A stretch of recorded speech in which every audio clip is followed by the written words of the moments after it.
Hello, sports fan. This is Stephen Hill with Sports Choice Plus. I'm bringing you a very special breakdown. I'm going to be covering the Atlanta Falcons taking on the Tampa Bay Buccaneers. Before I get right into that, I want to make sure you're subscribed to the YouTube channel so you can get all the updates and all the breakdowns.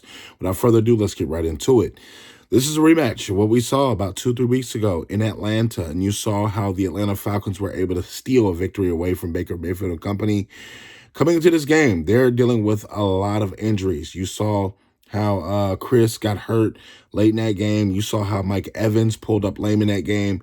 The Buccaneers are just dealing with a lot of injuries. Even though Baker Mayfield and them almost won that game against the Ravens late, you got to keep in mind that comeback, the Ravens gave them a lot of slack. They gave them a lot of things because they stopped battling after a certain point. But Baker Mayfield and company is a good quarterback, even though he threw those two interceptions, those two turnovers. You got to keep in mind, he ultimately is responsible for how the Bucs go success-wise.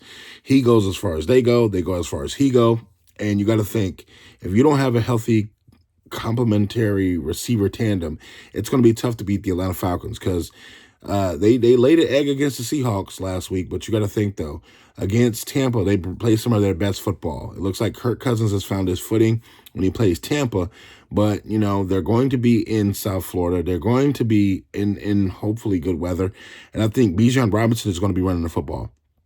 They played around with the Seahawks, and the Seahawks smacked them. So you got to think, they want to get that taste out of their mouth. They want to get that taste of a loss out of their mouth. So do the Buccaneers, but the Buccaneers aren't healthy right now. That's what makes the difference. I think Baker Mayfield right now, honestly, is a better quarterback than Kirk Cousins. That's the whole conversation we need to have because I just feel like right now Baker is throwing dimes. Even though he gets himself into trouble sometimes with the gunslinger mentality, he still is making a lot of great throws. You saw even when they were coming back, he was putting money, the football on the money. And I'm talking about crisp throws. I'm talking about NFL window throws where it's only you, the receiver, can catch and the defender can't touch it. And that's what I like. You know, I like good quarterback play. So in this one, I think that the Atlanta Falcons are the more talented team because of health-wise. I think they have the advantage on the board, and I'm picking the Atlanta Falcons to win again. I like Baker Mayfield as a quarterback, but I don't know if he has enough talent around him to compete with the Atlanta Falcons and to pull off that victory. So all you Falcons fans, get in the comment section. All you Bucs fans, get in the comment section. And definitely check out Sports Choice Plus. We'll see you on the next episode.